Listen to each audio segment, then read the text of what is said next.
Hello friends, good morning. Welcome to political science Pathshala. दोस्तों, हम व्यक्तित्व पार्ट फर्स्ट कंप्लीट कर चुके हैं, जिसमें 15 क्वेश्चन थे। जिसने भी पार्ट फर्स्ट नहीं देखा वो प्लेलिस्ट में जाकर व्यक्तित्व पार्ट फर्स्ट देख सकता है, जिसका लिंक मैंने वीडियो के डिस्क्रिप्शन में डाल दिया है। पार्ट फर्स्ट की पीडीएफ प्राप्त करने के लिए आप हमारे टेलीग्राम चैनल को ज्वाइन करें। टेलीग्राम चैनल का नाम है psychology special for art at REET. Channel का लिंक भी मैंने डिस्क्रिप्शन में डाल दिया है। चलिए शुरुआत करते हैं हम आज के चैप्टर से। मनोविज्ञान व्यक्तित्व पार्ट 2। व्यक्तित्व पार्ट फर्स्ट में हमने 15 क्वेश्चन किए थे। आज व्यक्तित्व पार्ट 2 में 16वें क्वेश्चन से शुरुआत करते हैं। प्रश्न नंबर 16। ओलपोर्ट ने अपने शील गुणों के सिद्धांत को कितने भागों में बांटा है? 1, 2, 3, 4। बताइए इस प्रश्न का सही जवाब क्या होगा। इस प्रश्न के लिए आपके पास 5 सेकंड। आप अपने पास कॉपी पेन रख सकते हैं। कॉपी पेन में आप सारे प्रश्नों का उत्तर नोट कीजिए और अंत में आप टोटल करके कमेंट बॉक्स में आंसर दीजिएगा कि आपने कितने प्रश्न सही किए। प्रश्न नंबर 16 का सही जवाब है बी 2। ओलपोर्ट ने अपने शील गुणों के सिद्धांत को 2 भागों में बांटा है। ये दोनों भाग हैं सामान्य शील गुण और विशिष्ट शील गुण। तो आप यह भी ध्यान में रखिएगा, पहला है सामान्य, दूसरा है विशिष्ट शील गुण। इस प्रश्न के साथ आपको इतनी जानकारी मिलती है। अगले प्रश्न की तरफ बढ़ते हैं। प्रश्न नंबर 17 आपके सामने। हेनरी मुर्रे के अनुसार कितनी प्रकार की आवश्यकताएं होती है जो मांग दबाव के रूप में कार्य करती है? बहुत अच्छा प्रश्न है, आज का स्टार प्रश्न। 20, 30, 40 या फिर 50? सोचिए आपका आंसर क्या होगा। नोट करके रखिए और अंत में मिलान कीजिएगा कितने प्रश्न आपके टोटल सही होते हैं। 20, 30, 40, 50। प्रश्न नंबर 17 का सही जवाब है सी 40। हेनरी मुर्रे के अनुसार 40 प्रकार की आवश्यकताएं होती है जो मांग दबाव के रूप में कार्य करती है। अगले प्रश्न की तरफ चलते हैं। प्रश्न नंबर 18। शेल्डन ने इनमें से कौन सा व्यक्तित्व का प्रकार नहीं बताया है? बहुत अच्छा प्रश्न है। मनस्वी, एंडोमॉर्फिक, डायस्प्लास्टिक, मेसोमॉर्फिक। बताएं इस प्रश्न का सही जवाब क्या होगा। मनस्वी, एंडोमॉर्फिक, डायस्प्लास्टिक, मेसोमॉर्फिक। हर प्रश्न के लिए आपको 5 सेकंड दिए जाते हैं। आप अपना आंसर सोच के रखिएगा। प्रश्न नंबर 18 का सही जवाब है सी डायस्प्लास्टिक।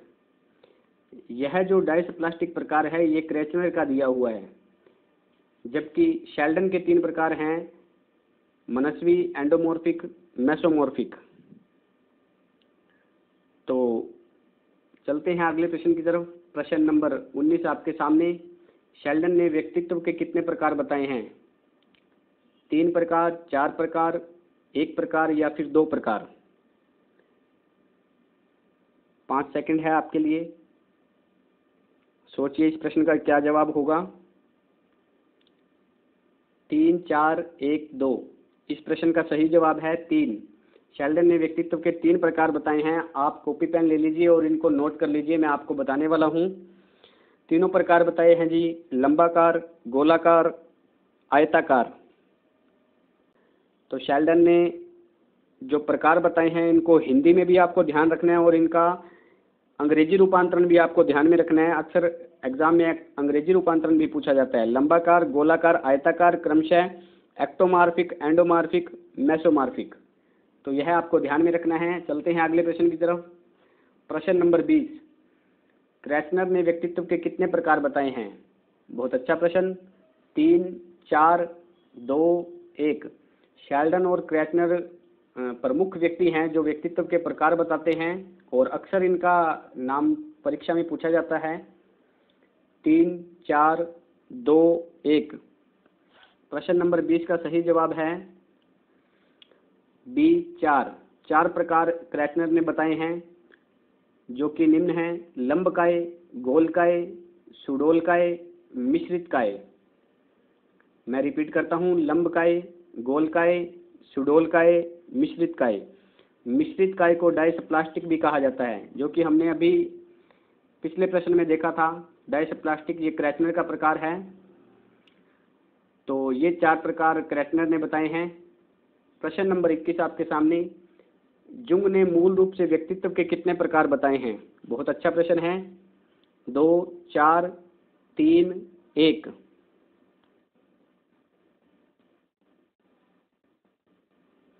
दो, चार, तीन, एक। प्रश्न नंबर 21 का सही जवाब है ए 2। जुंग ने मूल रूप से 2 प्रकार बताए हैं। यह प्रश्न आपको बहुत ध्यान में रखना है, इसमें कंफ्यूजन भी है। इस प्रश्न में 3 प्रकार भी बताए गए हैं कहीं कहीं, लेकिन आप ध्यान रखें जुंग ने मूल रूप से 2 ही प्रकार बताए हैं। बाद में इनके शिष्यों ने एक तीसरा और प्रकार जोड़ा इसमें, जिसे उभयमुखी नाम दिया गया, और बताया जिन लोगों में उक्त दोनों प्रकार के गुण पाए जाते हैं। कौन कौन से? बहिर्मुखी और अंतर्मुखी दोनों प्रकार के गुण पाए जाते हैं, वह उभयमुखी कहलाते हैं। तो ध्यान रखना है कि तीसरा प्रकार इनके शिष्यों ने बताया, शिष्यों ने तीसरा प्रकार जोड़ा। जुंग ने मूल रूप से 2 ही प्रकार बताए, अंतर्मुखी और बहिर्मुखी। चलते हैं अगले प्रश्न की तरफ। प्रश्न नंबर 22 आपके सामने, व्यक्तित्व मापन की दिशा में कब कार्य होने लगे? बहुत अच्छा प्रश्न है। ऐसा प्रश्न पूछा जाता है और कंफ्यूजन पैदा करता है हमेशा ही। 16वीं सदी, 17वीं सदी, 18वीं सदी, 19वीं सदी। 5 सेकंड है आपके पास इस प्रश्न के लिए। 4 ऑप्शन है आपके सामने, एक ऑप्शन आपको सेलेक्ट करना है। 16, 17, 18, 19। प्रश्न नंबर 22 का सही जवाब है 19वीं सदी। व्यक्तित्व मापन की दिशा में 19वीं सदी में कार्य होने लगे। चलते हैं अगले प्रश्न की तरफ। प्रश्न नंबर 23 आपके सामने, व्यक्तित्व व्यक्ति का संपूर्ण मानसिक संगठन होता है जो उसके विकास की किसी अवस्था में पाया जाता है। यह कथन किसका है? Allport, Warren, Galton, Freud. Important quotation है, सोचिए इस प्रश्न का सही जवाब क्या होगा। Allport, Warren, Galton, Freud.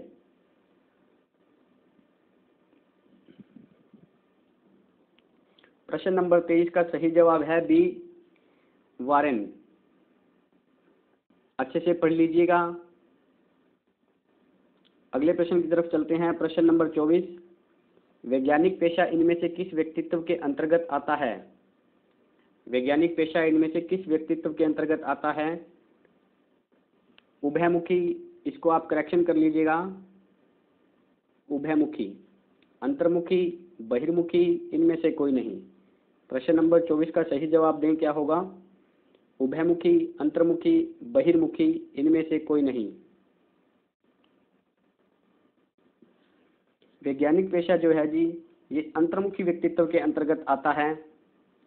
तो इस प्रश्न का ऑप्शन बी राइट है, अंतर्मुखी। अगले प्रश्न की तरफ बढ़ते हैं। प्रश्न नंबर 25, प्रश्न को पढ़िए। व्यक्तित्व मापन की शब्द साहचर्य विधि का प्रतिपादक कौन है? फ्रायड, ओलपोर्ट, लियोपोल्ड बेलेक, गाल्टन। बहुत अच्छा प्रश्न है। जैसा कि मैंने बताया, आपको पार्ट फर्स्ट की पीडीएफ प्राप्त करनी है आपको, तो आप हमारे टेलीग्राम चैनल पर जाएं। टेलीग्राम चैनल का नाम है साइकोलॉजी स्पेशल फॉर आरटेट या रीट। चैनल का लिंक मैंने डिस्क्रिप्शन में डाल दिया है। फ्रायड, ओलपोर्ट, लियोपोल्ड बेलेक, गाल्टन। प्रश्न नंबर 25 का सही जवाब होगा D, Galton.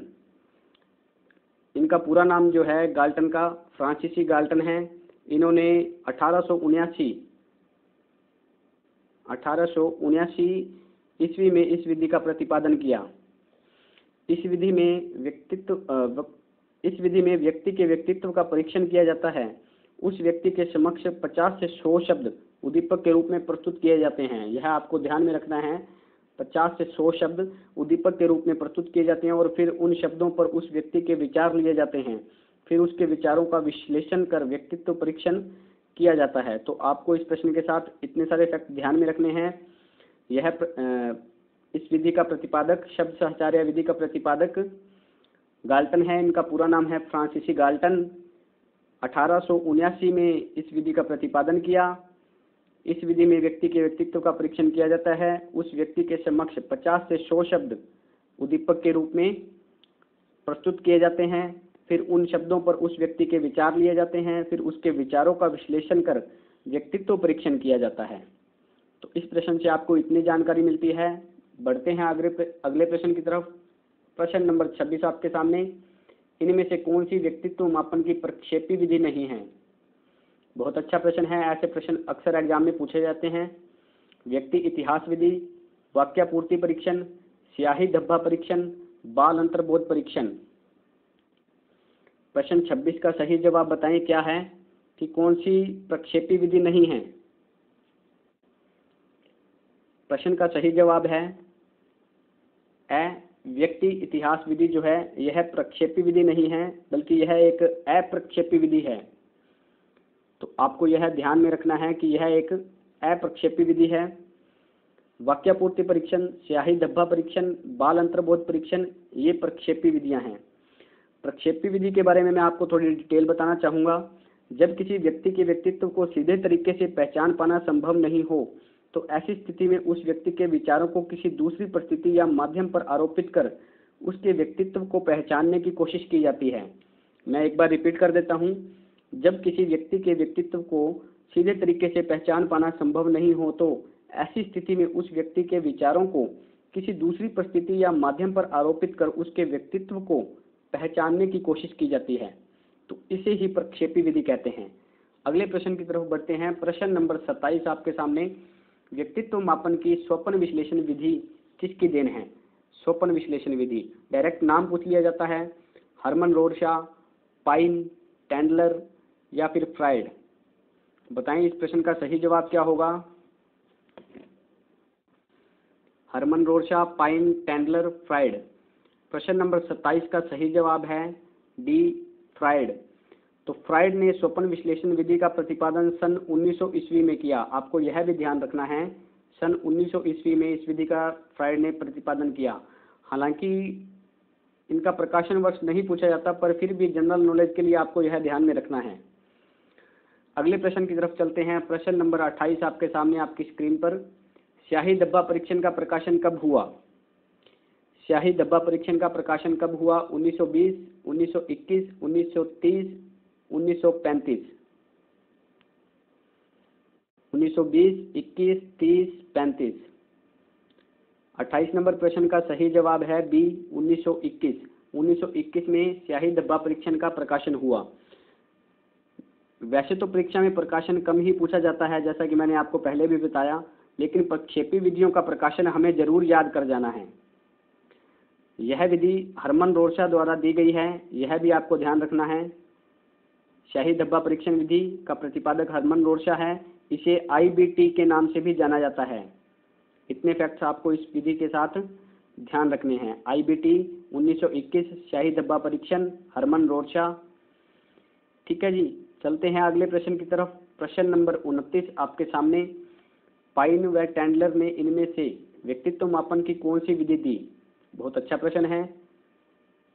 IBT, CAT, TAT, SCT। Pine व टेंडलर ने, पाइन व टेंडलर का संबंध किस विधि से है? तो इस प्रश्न का सही उत्तर है डी, पाइन व टेंडलर का संबंध SCT विधि से है, जिसको वाक्यापूर्ति परीक्षण या कहानी पूर्ति परीक्षण भी कहा जाता है। इसका प्रकाशन वर्ष आपको ध्यान में रखना है 1930 ईस्वी। पाइन व टेंडलर का संबंध SCT विधि से है, यानी कि वाक्यापूर्ति परीक्षण या कहानी पूर्ति परीक्षण। 1930 ईस्वी में इसका प्रकाशन हुआ है। चलते हैं अगले प्रश्न की तरफ। आज की व्यक्तित्व पार्ट 2 टेस्ट सीरीज का अंतिम क्वेश्चन, स्याही धब्बा परीक्षण में कुल कितने कार्ड होते हैं? स्याही धब्बा परीक्षण में कुल कितने कार्ड होते हैं? आपको यह जवाब देना है। 10 कार्ड, 31 कार्ड, 21 कार्ड या 14 कार्ड। बहुत अच्छा प्रश्न है, इम्पोर्टेंट प्रश्न है। अक्सर इस विधि का प्रश्न जरूर पूछा जाता है एग्जाम में। बहुत सारे एग्जाम में इस विधि का प्रश्न देखने को मिला है। तो प्रश्न नंबर 30 का सही जवाब बताएं क्या होगा? इस प्रश्न का सही जवाब है ए, 10। स्याही धब्बा परीक्षण में कुल 10 कार्ड होते हैं। इसमें जी आप नोट कर लीजिएगा, विभाजन जो है वो कुछ इस प्रकार है, 5 कार्ड, 2 कार्ड और 3 कार्ड। 5 कार्ड तो हैं ब्लैक एंड वाइट, ब्लैक और वाइट। 2 कार्ड हैं जी, ब्लैक, वाइट और red, black, white and red. और जो 3 कार्ड हैं ये मल्टी कलर के हैं, आपको ध्यान रखना है। बहुत अच्छा फैक्ट है ये, इसको आपको ध्यान में रखना है। स्याही डब्बा परीक्षण में कुल 10 कार्ड होते हैं। 5 कार्ड हैं जो ब्लैक और वाइट होते हैं, 2 कार्ड जो हैं ब्लैक, वाइट और रेड होते हैं, 3 कार्ड जो हैं मल्टी कलर के होते हैं। तो ये थे हमारे आज के प्रश्न। वीडियो को देखते रहें। वीडियो अच्छा लगा हो तो लाइक, शेयर, सब्सक्राइब करें, ज़्यादा से ज़्यादा विद्यार्थियों तक पहुँचाएँ। Thanks for watching.